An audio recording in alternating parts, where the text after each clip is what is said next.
দিছন দিতে সময় তাই ফাড়ি গাইছন লম্বা মানুষ, মা হাওয়া তো কিছু ঘাটতি মানুষ। ফাড়িতে সময় আমাদের দেশের মা বোনরা দেখবাই বিভিন্ন গাছের ফল ভাড়কা ফুল ভাড়কা উড়ি ফাড়িবার জন্য দেখবাই উড়ি কোন সময় ভাড়ন ফাড়তে সময় দেখবা মা বোনদের আমরা ভুলি যাই, আতমর ভুল হয়ে যায়, ভুল হয়ে যায়। মেসাবে দাওয়াত দিছন শাবান সামদ কোন দাওয়াত থাকে আপনার ইমাম সাহেব, এটা দাওয়াত থাকে না কিছু আত্মা ব্যতিক্রম এক বাড়ি মাদানে দাওয়াত ভুলি গেছন গিয়া ভুলটাইলো হইলা গিয়া। হযরত আদম আলাইহিস সালাতু ওয়াস সালাম একদিন একজন নবীর সঙ্গে দেখা হইল, যার নাম হইয়া আছে হযরত দাউদ আলাইহিস সালাতু ওয়াস সালাম। দেখো লিখা আবার কিতাব আনছে রুল জগতের মানে দাউদ নবী তার সঞ্চয় তার সম্পর্কে জানিয়া কইল কত সুন্দর নবীর বয়স কত, আল্লাহ কইলা তার বয়স মাত্র 60 বছর। কত বছর? 60 বছর। আদমের বয়স হইল 1000 বছর। বুঝবাইতা যেই দিন আদমের 940 বছর পূর্ণ হয়ে গেল গিয়া 960 বছর পূর্ণ হয়ে গেছে গিয়া হযরত আদমের কাছে আজরাইল গিয়া হাজির। বলে হেনে হাজির হয়ে গেলা। ওই সময় আদম আলাইহিস সালাতু ওয়াস সালাম কইয়া আল্লাহ এই নবীর কত কম বয়স দান করছো, মাত্র এই নবীর বয়স 60 বছর, আমার বয়সটা কি আমি 40 বছর দিলাইলাম। তার বয়স কত হইছে এখন 100 হলো না। আর এম দেখা যাচ্ছে কি আদমের 40 কমে গেলে 960 বছর। 960 আজরাইল কি হাজির। আদমে উঠিয়া বলে আমার হিসাব আছে আবার 1000 বছর পূর্ণ না পূর্ণ হইছে না, তুমি আমার জান নেওয়া তাই রে আজরাইল, কারণ কি বুঝলাম না। বলে না না আল্লাহ অর্ডার করে দিছো তোমার হায়াত শেষ হয়ে গেছে। যে বলে না আল্লাহর জানা আজরাইল কইলা আল্লাহ আদমে বলে আর 40 বছর বাকি রইছে। আল্লাহ জানাইলা হে আদম তুমি 40 বছর অমুকরে দান করলে এটা মনে আছে নি। বলে না। বলে আল্লাহ আমি ভুলে গেছি গিয়া। বলে আচ্ছা যাও ভুলে গেছো নি। বলে হ্যাঁ। বলে হযরত আদমে ওই দিন 40 লাখ থেকে আজ পর্যন্ত কিয়ামতের আগ পর্যন্ত তার সন্তান হল বলা মাঝে মধ্যে ভুলিবা।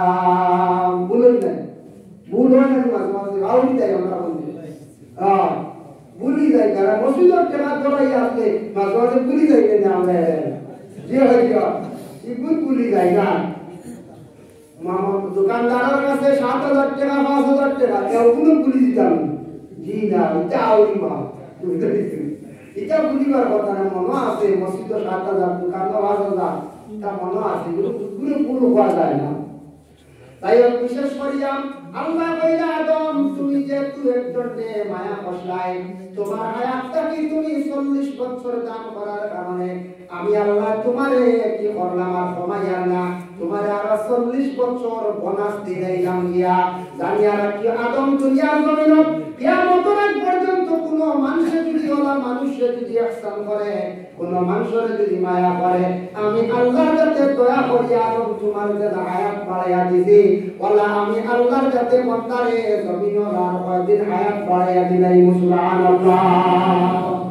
বুঝবেন কি আল্লাহ বলে আদম তুমি ইহসান করছলা, একজনের হায়াত বাড়াইয়া দিছলা, বালা করলা, তোমারে আর 40 বোনাস দান করে দিছি আজিম।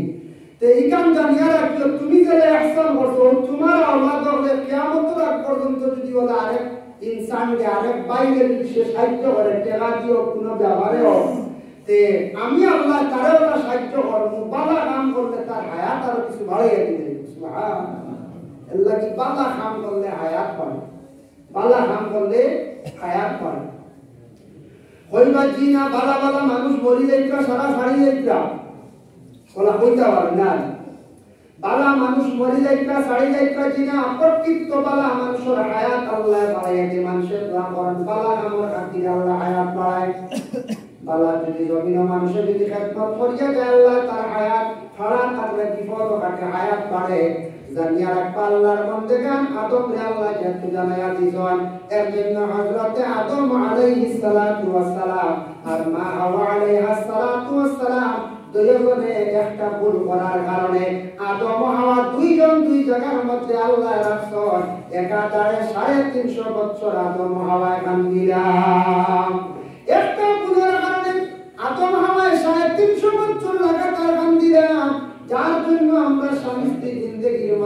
আমরা যারা আছি যদি কোন স্বামী স্ত্রী জিন্দেগির মধ্যে বড় ধরনের যদি ভুল হইয়া থাকে আল্লাহ পাক রব্বুল আলামিন হয়তো জমিন কান্দাইতে পারেন নতুবা দুইজন ব্যক্তি জায়গা আলাদা করিয়া রাখতে পারেন নতুবা স্বামী আল্লাহ সিনাইয়া নিতে পারেন মহিলার আল্লাহ কান্দাইতে পারেন নতুবা স্ত্রী আল্লাহ সিনাইয়া নিতে পারেন স্বামী আল্লাহ কান্দাইতে পারেন এর জন্য আল্লাহর পঞ্চগান আল্লাহর কাছে একটা ভুলের কারণে 1350 বছর আদম হাওয়ায় কান্দিলাম 350 বছর কান্দিছ তাই এর জন্য বিশেষ করে ওটা কি মোহর আইলো ওটা কি স্বামী স্ত্রী আইলো বিবাহ আইছে আদম এবং হাওয়া দুইজন তাই যার জন্য বিশেষ করে একটা আয়াতে কারিমা আমি তিলাওয়াত করছি ইয়া আইয়ুহান নাসু তাকু রাব্বাকুমুল্লাযী খালাকাকুম মিন নাফসিন ওয়াহিদা আয়াত পড়ছি এই আয়াতটা কোন সময় পড়া হয়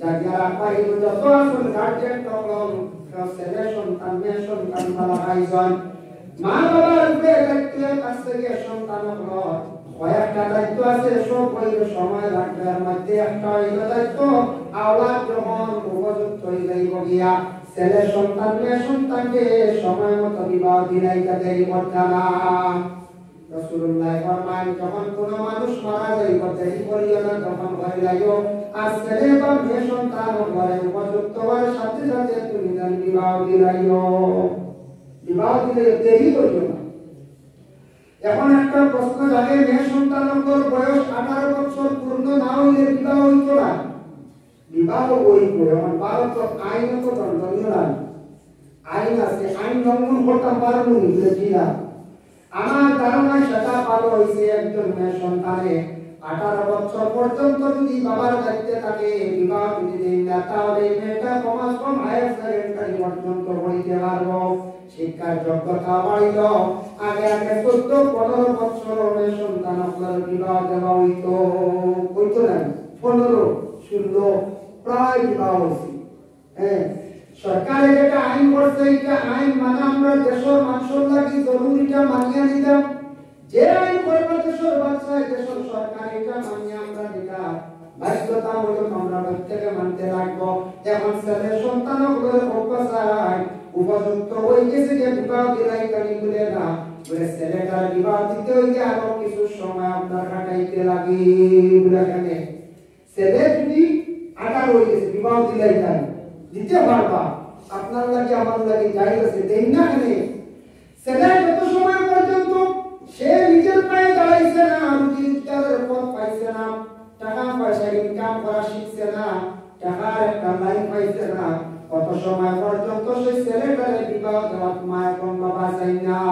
যাইতে বোঝায় রুজি না যাই না কেন যাই না ছেলেটা কিছু রুজি রোজগার লাইন করো কারণ কিটা আগে এক সময় আসলো আমরা ছোটবেলা দেখছি 92-94-96 ওই সময়ের কথা বলিয়া মানুষ আগে জামাইদের হাত গেলে খালি কোনটা পেইন আছে দেখি সমান বড় পেইনও করিবে বুঝেছি পেইনও দেখিও বা হেরোবর আসতে গরুর পাতার কেমন বড় কুঠা দিচ্ছ বড়টা গরু বড়টা ওটাও শুনছি এটা বাস্তবিকতা আসলো ওটা বাস্তব আসলো মুরব্বী যারা বলতে পারবো আমরাও এখানে মুরব্বী নাই বয়স কারে কম নাই তো বাচ্চা দেখছি যে আগে ওটা মানতে চাইছেন পুরি যদি দাম আমি উপাস করি ওটা বইটা আমি বুঝেছি ওইটা আগে চাইটা এখন যদি বড় বাতান বড় হলে দিবানি হয়ে যায় ইয়া যদি যখন গরু বড়টা আর বড় ফেরো নেই না আর আমরা যাওয়ার আমার মুড়িটা কাম পারছো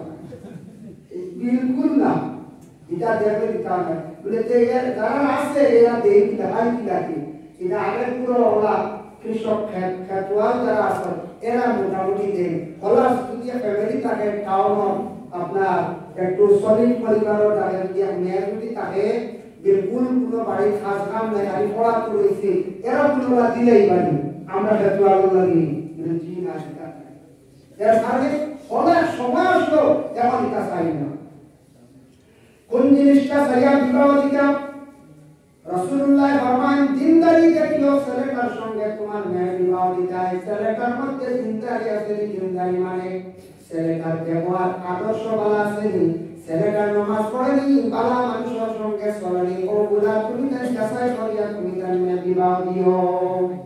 একটা ছেলের মধ্যে দিনদারি থাকে, পরেশদারি থাকে, অবশ্যই মেয়েটাই ছেলেটা মেয়েটাকে ভালো ব্যবহার করে, ওটা চাইতা খালি টেকা দিচ্ছে না, বুঝেছেন?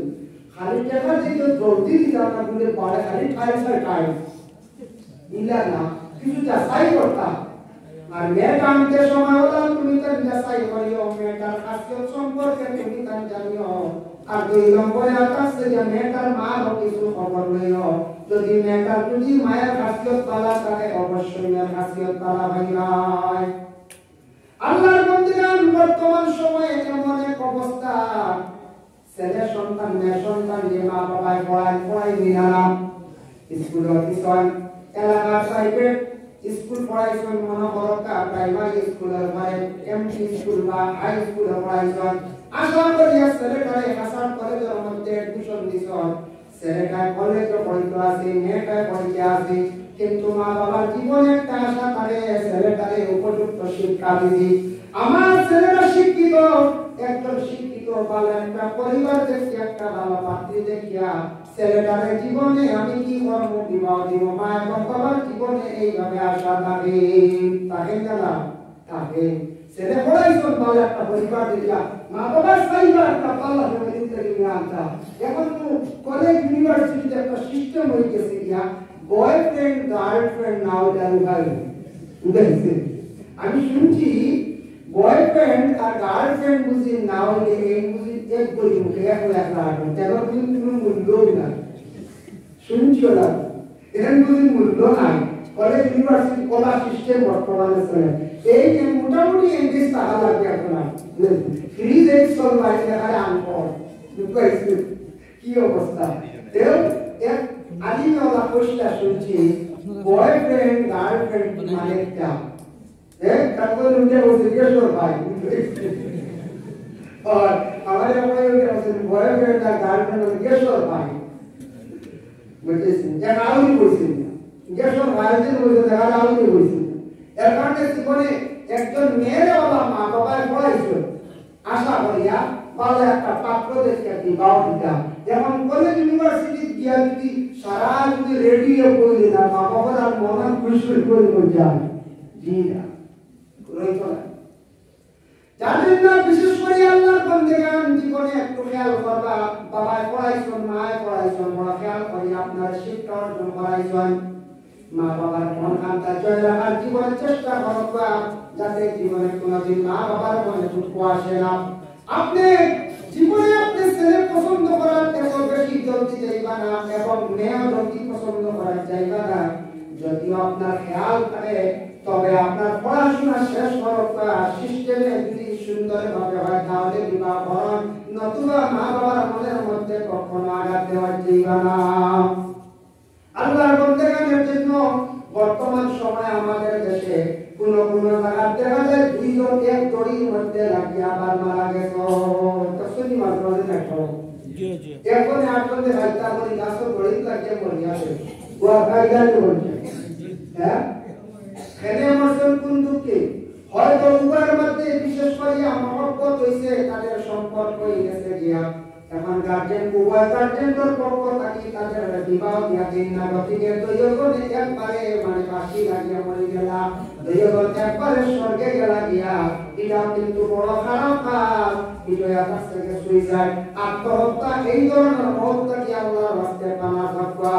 যুবক ভাইয়ের খেয়াল করবা, আমাদের দেশের মধ্যে এইভাবে চলতে আছে, মাঝে মধ্যে দেখা যায় বড় দুঃখ লাগে। কোন সময় শোনা যায় হঠাৎ ছেলেটা তার জীবনের মধ্যে কোনো মেয়ের সাথে হয়তো সম্পর্ক হয়েছে, কিছু টাকা পয়সা খরচ করে গেছে, কোন ফ্যামিলির মধ্যে ইয়া মা বলা গার্জিয়ান বলা যে মায় একটা বার কোনদিন প্রশ্ন করেন না তার মেয়েটারে বলে ও সামানটা তুমি পরীক্ষা কি ভাইলাই, প্রশ্ন নাই। টাকা পয়সা কিছু ছেলে দিয়ে মায়ের